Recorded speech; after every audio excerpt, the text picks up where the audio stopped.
The top stories tonight in Y News. Severe Tropical Storm Florita maintains its strength and is currently over the coastal waters of Ilocos Norte. Hundreds of residents in northern Luzon preemptively evacuated. With almost 28 million enrolled students, the Department of Education says it exceeded its target enrollment rate for the school year 2022-2023. Producers of sugar revealed that the Sugar Regulatory Administration forced them to think that importation of sugar was necessary due to a shortage of supply.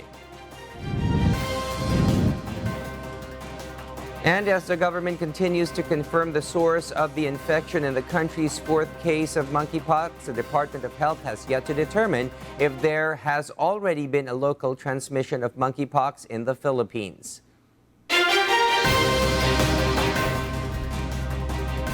Good evening, Philippines and the world. Today is Tuesday, the 23rd of August, 2022. Join us in the next hour as we deliver today's top stories around the Philippines and in other parts of the world.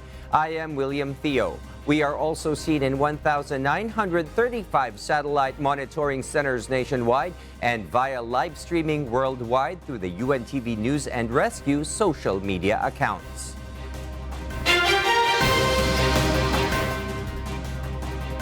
First in the news.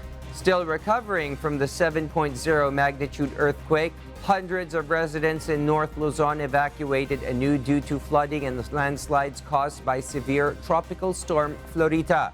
According to the National Disaster Risk Reduction and Management Council, at least 180 families or 543 individuals were preemptively evacuated in Cordillera Administrative Region and Region 2 after Florita flooded several areas. The agency also said they continue to monitor the situation in all affected areas, especially the landslide-prone and flood-prone areas. It also reminded local disaster risk reduction management councils to immediately conduct evacuation once necessary, inventory relief items, as well as prepare for possible search and rescue. The NDRRMC, meanwhile, has yet to receive reports of casualties in affected areas. The Department of Social Welfare and Development, or DSWD, assured there will be enough funds to provide aid to local government units affected by Tropical Storm Florita. According to the department, standby funds amount to 1.7 billion pesos. Out of the said amount, 283 million peso worth of food packs are ready for distribution. This is equivalent to 480,000 family food packs. DSWD spokesperson Romel Lopez said the department is also on red alert. There are also disaster response teams along the track of the storm. The department, meanwhile, reminded the public to stay vigilant and cooperate with their respective local government units to ensure their safety amid the storm. Meanwhile, the Metropolitan Manila Development Authority provisionally suspends the number coding scheme today, August 23, and tomorrow, August 24. This is in response to Malacanang's order suspending work for all government offices and classes at public schools in the National Capital Region, among other things. Due to the risk posed by the weather disturbance, a number of local government entities in Metro Manila and neighboring provinces ordered the suspension of schools as early as Monday.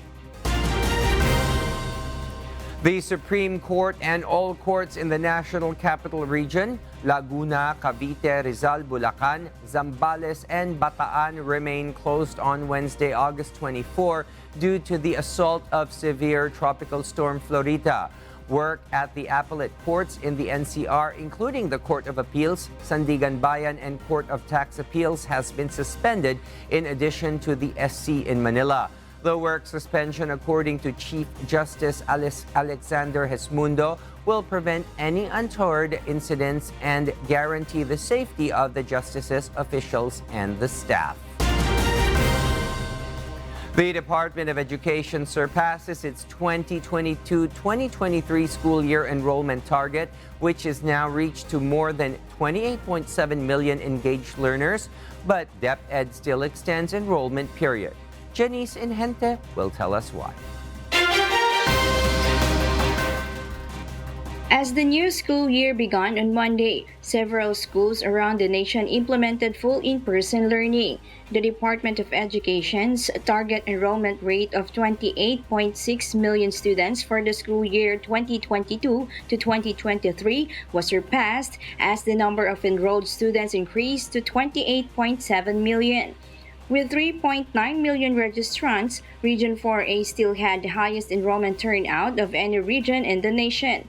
Central Luzon and the National Capital Region, with more than 2.9 million engaged people, came next. In the meantime, however, late enrollees will continue to be accepted based on Department Order 3 Series of 2018 or the Basic Education Enrollment Policy.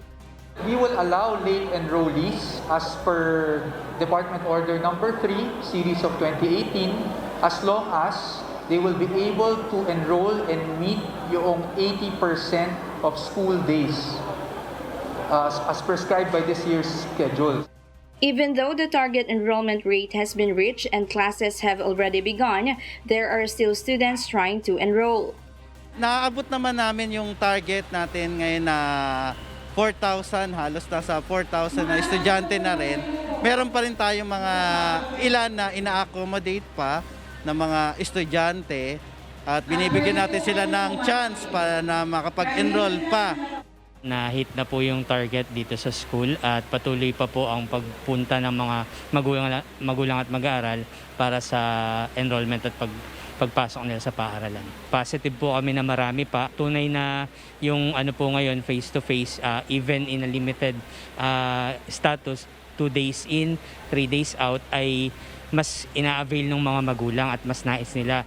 DepEd spokesperson Attorney Michael Poa urges parents to take advantage of the late registration scheme. Janice Anhente, UNTV, News and Rescue. We serve the people, we give glory to God. In other news, a group of sugar producers revealed that they were forced by the Sugar Regulatory Administration, or SRA, to believe that sugar importation was necessary due to a shortage of supply. Dante Amento has the story. United Sugar Producers Federation, or UNIFED, President Manuel Lamata said during the Senate Blue Ribbon Committee hearing today, they signed a recommendation in support for the importation of 300 metric tons of sugar. President Ferdinand Marcos Jr. is said to have ordered the importation of sugar due to a lack of supply, according to the Sugar Regulatory Administration, or SRA, who created Sugar Order Number 4. We were told by SRA individuals, all our members, we were told that this is a national emergency because of the high prices on retail. The President therefore ordered that 300,000 metric tons should be imported to the country ASAP without further ado. And who are we to question the wisdom of the President? So we signed. Despite certain requests sent to the office of the then SRA Administrator Hermenegildo Serafico to conduct a nationwide survey into the supply of sugar, Lamata said that they were not even consulted. Leocadio Sebastian, a former Undersecretary of Agriculture, stressed that no group or individual was responsible for his decision to sign Sugar Order Number 4 for the importation of 300 metric tons of sugar. He used the memo signed by the President's Executive Secretary as the foundation for his authority to sign documents on the President's behalf. It's high time na tabi mo na sa amin dito, huwag na tayo magpaikot-ikot pa kung sino yung mga nasa likod mo. Kasi nga po, sir, hindi ka naman po pipirma sa ibabaw ng pangalan ng Pangulo ng Republika ng Pilipinas, sa ibabaw ng kanyang pangalan, kung wala pong may utos sa inyo, kung wala pong nasa likod nyo na malalakas ng mga tao. There was nobody who pushed me or pressured me on this matter, Your Honor. I signed for the Secretary of Agriculture based on the authority that was given to me on July 15, 2022. Who gave you the authority, sir? The authority was, the memo was issued by the Executive Secretary by authority of the President. The resigned DA official also informed the committee that his action was motivated by the urgency of the situation and taken in good faith. The new SRA officials will be invited to attend the need hearing, which is scheduled for next week. Dante Amento, UNTV, News and Rescue. We serve the people. We give glory to God. Sugar prices are still high in Metro Manila markets. The Department of Agriculture noted a new batch of imported sugar could arrive next month. Ray Pelayo explains why. The cost of refined or white sugar at markets in Metro Manila ranges from 90 to 100 pesos per kilogram, while washed, the price ranges from 72 to 90 pesos, and for brown, between 70 and 80 pesos. Angelita is one of the selective vendors in Muñoz Market in Quezon City who is forced to bear the product's price. Nakakaiyak po, pero lahat ay kasi kailangan ng tao. Mataas po talaga siya. Konti lang ang tinutubo natin sa ganire, hindi naman ho tayo po pwedeng magpawala at kailangan ng tao. As of last week, supermarkets agree to sell sugar at 70 pesos per kilogram. Our team visited one supermarket in Metro Manila. We discovered that the cost of refined sugar was still 99 pesos per kilogram. Agriculture Senior Undersecretary Domingo Panganiban stated that the inspection of sugar warehouses last week demonstrated that there is sufficient supply of sugar in the country. The President approved the importation of 150,000 metric tons of sugar, which would be divided between industrial and retail uses. Hindi kulang. Available ang sugar. Ang walang supply, yung mga producers like sa stock sa ngayon. So ang Pangulo, inapruba na ng request 450,000 metric tons solely for their own consumption, and 75,000 metric tons of that will be for them, and the other 75,000 metric tons will be for the dealers, and probably the next 2 weeks dadating na ito sa Pilipinas. Right now, the government is determining the legality of the documents of the sugar found in the warehouses. Ray Pelayo, UNTV News and Rescue. We serve the people. We give glory to God.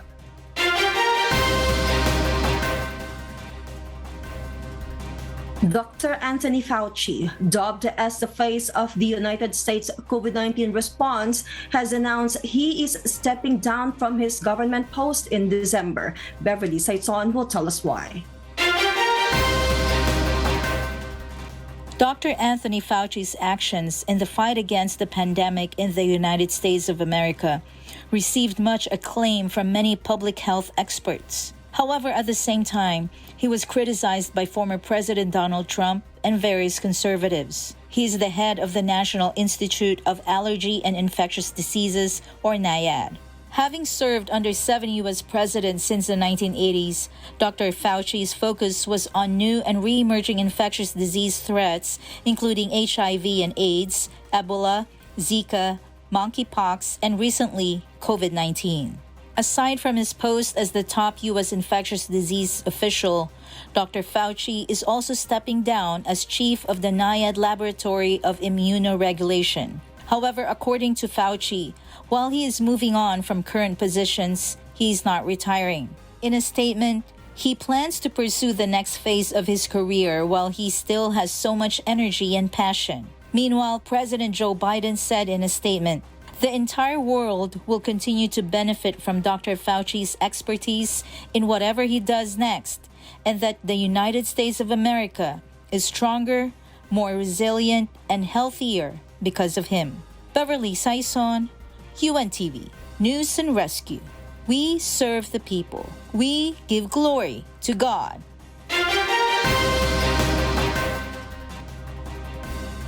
UK government officials are already making contingency plans for another possible mass strike expected next month from the civil service sector. Joselito Liquido will tell us why live. Yes, Joselito? Good evening, Elsie.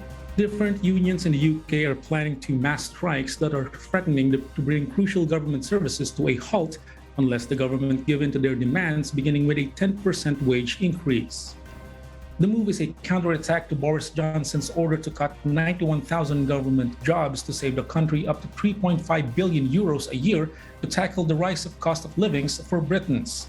A government source stated that these walkouts are expected to paralyze the country weeks after the new prime minister takes office and challenging the successor, and could cause chaos on the border and foreseen bottlenecks for passports and visas.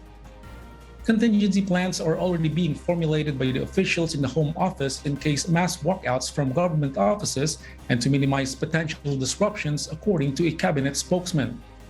Voting members of the ISU, a union and staff working in borders, immigration and customs that have shown their willingness to walk out from their jobs have reached 75% of the total members.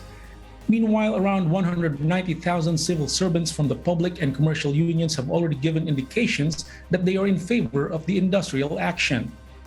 The Union of Nurses and rail union bosses have also threatened to vote in favor of the strike and mass walkouts next month, and that they said they can extend up to the holidays. Elsie? Thank you, Joselito Liquido, for that live report. Fears that the nuclear disaster may worsen in the Russian-occupied city of Zaporizhia in southern Ukraine, and authorities calls for the demilitarization of the surrounding areas. Ani Mancilia tells us why live.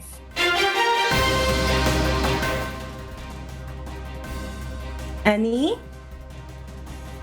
Elsie, just a day after Western leaders urged military restraint in the area, Russian rockets fired towns surrounding Zaporizhia, where Europe's largest nuclear power plant is located. Overnight, Russian rockets were fired into Nikopol and nearby districts, which left 4 people injured. Ukraine also reported missile attacks in the southwest region and not far from Ukraine's second largest atomic power station. Prior to the shellings, Western leaders of the United Kingdom, USA, France, and Germany held a phone call Sunday discussing the importance of ensuring the safety and security of Ukraine's nuclear installations. Talks of a mission in Zaporizhia by the UN Nuclear Watchdog Agency are also underway and will go ahead as soon as visible to ascertain the state of safety systems. Meanwhile, Ukraine's President Volodymyr Zelensky warned of more relentless attacks by Russian forces ahead of Ukraine's 31st Independence Day. Elsie? Thank you, Ani Mancilia, for that report. We'll share more global stories with you later, but for now, back to you, William. Yes, thank you very much, Elsie. Expect moderate to heavy with, at times, intense rain tonight over Cordillera Administrative Region, Ilocos Region, Zambales, Tarlac, Pampanga, and Bataan. The center of severe Tropical Storm Florita, according to Pag-asa, is over the coastal waters of Burgos, Ilocos Norte. In an advisory, Pag-asa also said Florita may reach storm force strength in several areas. Signal number 3 is placed in northwest portion of mainland Cagayan, southwestern portion of Babuyan Islands, northern and central portions of Apayao and Ilocos Norte. Signal number 2, meanwhile, is placed in areas in Ilocos Sur, the rest of Apayao, Kalinga, Abra, northern portion of Mountain Province, and the rest of mainland Cagayan, the rest of Babuyan Islands, and northern portion of Isabela. Batanes, the rest of Isabela, Nueva Vizcaya, Quirino, the rest of Mountain Province, Ifugao, Benguet, La Union, the rest of Ilocos Sur, and northern and central portions of Aurora are under signal number 1. Pag-asa continues to advise the public to stay vigilant as scattered flooding, heavy rains, and severe winds are still to be expected.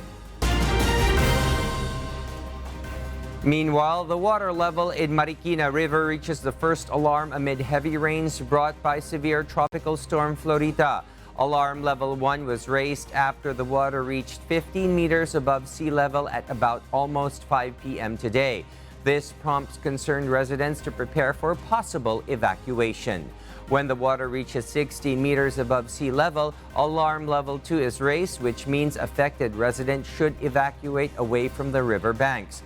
while forced evacuation is implemented under Alarm Level 3, where water level reaches 18 meters above sea level. The Philippine Coast Guard, on their part, augments the disaster preparation efforts of the Marikina City government by deploying the agency's response group. 11 aluminum and rubber boats of the PCG were also deployed in flood-prone areas in Marikina City. In other news, the fuel price increase may continue in the upcoming weeks, according to the Department of Energy. This after oil companies implement another increase in the prices of petroleum products effective today. Asher Kadapan Jr. details why. High economic activities in the United States pulled down its inventory of supply of petroleum products. Despite the country's recent implementation of a higher interest rate, the rising demand in petroleum products forces an upward pressure in fuel prices. The Department of Energy says if the U.S. government will not take actions and no other events will offset the rising demand in petroleum products, prices of fuel may continue to increase. Ang suspetsa ko, baka tumuloy-tuloy ito unless may gawin si US. Pag wala siyang ginawa, tutuloy-tuloy ito until this week. Probably for the next coming weeks kung wala pa rin siyang gagawin at ma-sustain yung ganyang report na hindi siya maka-build up ng inventory dahil mataas ang demand. The DOE also sees an increase in the local demand of petroleum products. This amid the school opening and implementation of face-to-face classes. Bumabalik na naman po tayo sa mataas na demand sa petroleum products locally dahil may opening of classes tayo. Makita mo na ngayon ang daan, dumadami na naman ang sasakyan. Ay kailangan po marapat talaga na magtipid pa rin in whatever way na pwedeng makatipid. The DOE advises the public to take advantage of fuel discount programs of oil companies to somehow help cushion the impact of oil price hike. Asher Kadapan Jr., UNTV News and Rescue. We serve the people, we give glory to God. The Marcos government has declared an all-out war against online sexual abuse and exploitation of children. Nel Maribuhok will tell us why. Yes, we are declaring a war on this. So kaya magkakasama kami dito ngayon sa kwartong ito. Lahat na ng pwedeng gawin ng bansa para dito. 100% of law enforcement is here, as well as 100% of jails and correction facilities are here. The Interagency Task Force Against Trafficking has made the following declaration with Department of Justice Secretary Crispin Boying Remulla as chairperson. The government's aforementioned action against online child exploitation followed the passage of Republic Act 11930, often known as the Law Against Online Sexual Abuse and Exploitation of Children. The measure mandates that social media platforms, electronic service providers, and internet and financial intermediaries block materials that promote child sexual abuse or exploitation and work with law enforcement officials. The Justice Secretary said that a lot of places in the nation have been identified as hotspots for online sexual abuse of children. Actually, alam na ng buong mundo to halos. The law enforcement agencies around the world know this, that tayo talaga ang favorite place ng mga ganito, these perverts who like exploiting the children. Department of Information and Communications Technology Secretary Ivan Jan Uy warned that those who publicly discuss children, including through child pornography, risk being arrested. Meanwhile, Department of the Interior and Local Government Secretary Ben Horabalos believed that the COVID-19 pandemic was to blame for the increase in the rate of online child sexual abuse. Alam naman natin during pandemic talagang medyo marami naghirap, marami walang trabaho. No? We cannot tell kung ano talagang reason nila. Pero it could be one of the factors kung bakit tumaas ito. Nel Maribuhok, UNTV News and Rescue. We serve the people, we give glory to God. Amid the alarming reports of kidnapping and other crimes, a lawmaker believes reimposing the death penalty would be a strong deterrent on committing heinous crimes. Eileen Cerudo explains why. Potential criminals would think twice before committing a crime if capital punishment will be reimposed. Surigao del Norte Representative Robert Ace Barbers refiled his bill to reimpose death penalty in the country under House Bill number 1543. If we impose death or capital punishment for that matter doon sa mga heinous crimes, I think it would be a strong deterrent to the commission of all these heinous crimes. There is a slight uptrend of crime incidents based on the data of the Philippine National Police. As of July this year, the total crime incident was more than 30,000. This is relatively higher compared to the previous months where the number of incidents ranges from 27,000 to 29,000. The public also raised concern about numerous reports of kidnapping in the past weeks. According to lawmaker Barbers, there have been studies that imposing death penalty on heinous crimes contributed to the decrease of crime incidents in the country. However, there are also studies that says otherwise. He stressed that there is a need for a thorough dialogue and debate whether reimposing capital punishment would be beneficial for the country or not. Ngayon, natatakot tayo because maraming krimen na nangyayari na yung mga walang kamuwang-muwang na mga biktima ay walang konsensyang pinapatay, no, ng mga kriminal.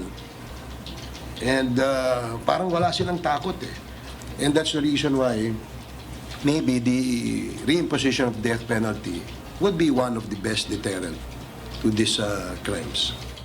Meanwhile, Marikina 2nd District Representative Stella Kimbo said corruption or any abuse of power should not be present if House Bill number 1543 will be passed into law. Sana kung maging batas ito, dapat hindi siya magiging anti-poor. Kasi alam naman po natin na ang ating mga mahihirap na kababayan ay wala naman po silang access sa magandang depensa. Lawmakers also assured they will carefully review the bill before passing it in Congress. There are currently 3 filed bills on reimposing death penalty. Eileen Cerudo, UNTV News and Rescue. We serve the people. We give glory to God.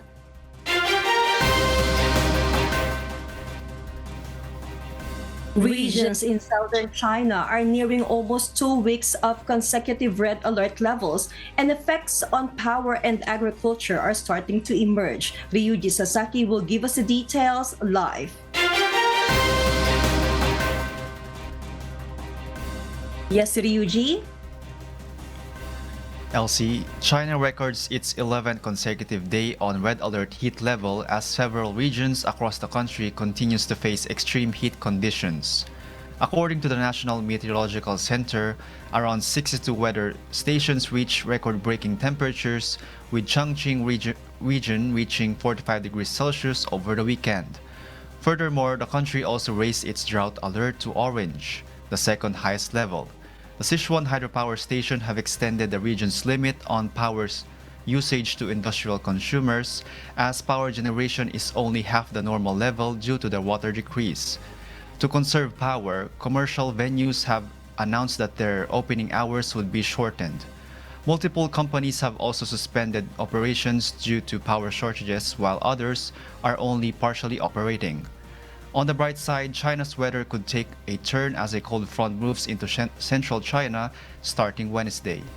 Back to you, Elsie. Thank you for that report, Ryuji Sasaki. Australia's drug experts warn of a potential boom in opioid drug abuse. Drug services are disappointed the police force did not tell them sooner. Ia De Vera will tell us why live.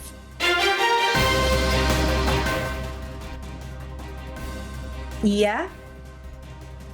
LC, the Australian Federal Police or AFP had just announced on Monday a record-breaking fentanyl seizure made back in February, an announcement which comes 6 months late for Australia's Drug Control Services Harm Reduction Australia.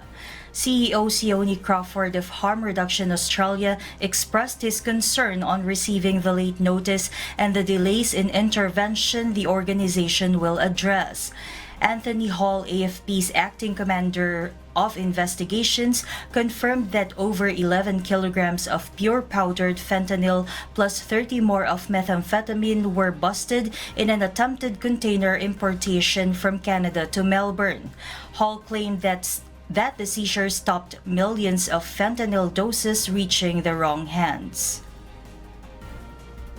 To stop more than 5 million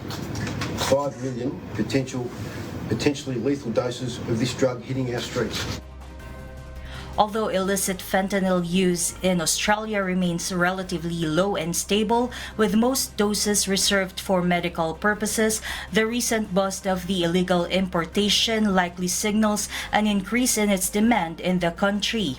Compared to heroin, fentanyl overdoses come quicker, where a small 2-milligram dose can be fatal to an individual.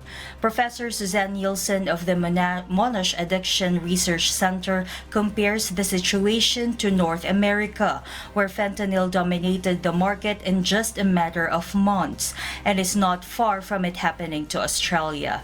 LC drug testing will be one of many tools that can help identify trends in drug abuse and help drive interventions for the reduction of overdoses. LC? Thank you, Iya De Vera, for that report.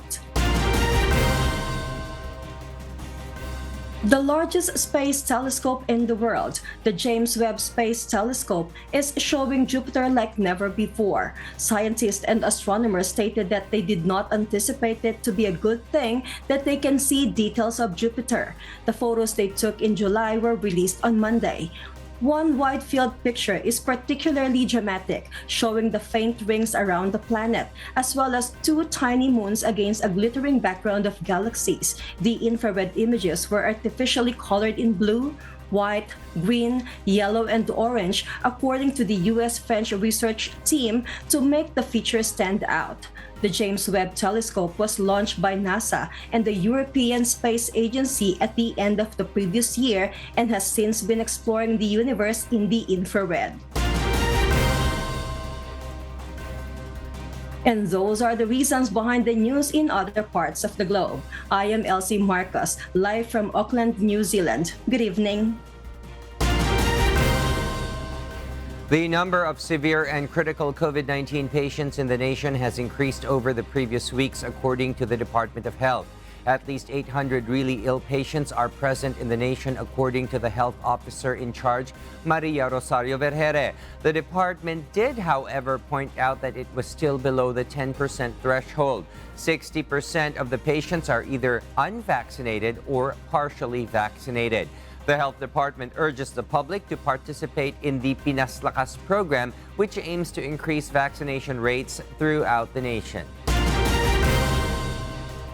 The Department of Health, or DOH, cannot say yet if there is already a local transmission of monkeypox in the country. JP Nunez will tell us why. The source of transmission of the 4th monkeypox patient is still being verified by the Department of Health. The department cannot confirm at this time if the case involves local transmission, according to Health Officer in Charge Maria Rosario Vergere. Vergere explains that the patient should have had close contact with an individual who has the monkeypox but has no prior travel history to any nations where cases have been confirmed. Ang local transmission, we cannot rule out, but we cannot confirm yet. Because the definition of local transmission, it is when a local case, walang history of travel abroad, ay nagkaroon ng monkeypox at nahawa siya dahil may isa pang taong may monkeypox locally also at hindi galing abroad. The DOH is still trying to track down the close contact of the 4th monkeypox patient. All of these 14 close contacts of the 4th case do not have any symptoms at all. Ito ngayon ang tinitignan natin dahil gusto natin ma-establish kung ano yung source of infection. So among all of these close contacts, wala tayong makita na may simptomas o di kaya exposure din o travel abroad para masabi natin dito nanggaling yung kanyang infection. JP Nunez, UNTV, News and Rescue. We serve the people. We give glory to God.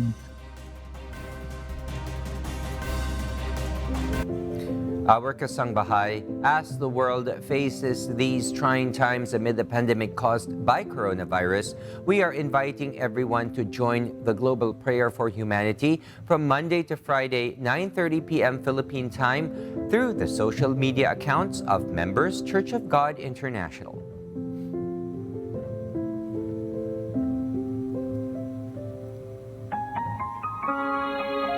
And before we close, we will leave you with a word giving glory to God from the book of 1 Corinthians chapter 9, verse 26. It says, I therefore so run, not as uncertainly, so fight I, not as one that beateth the air.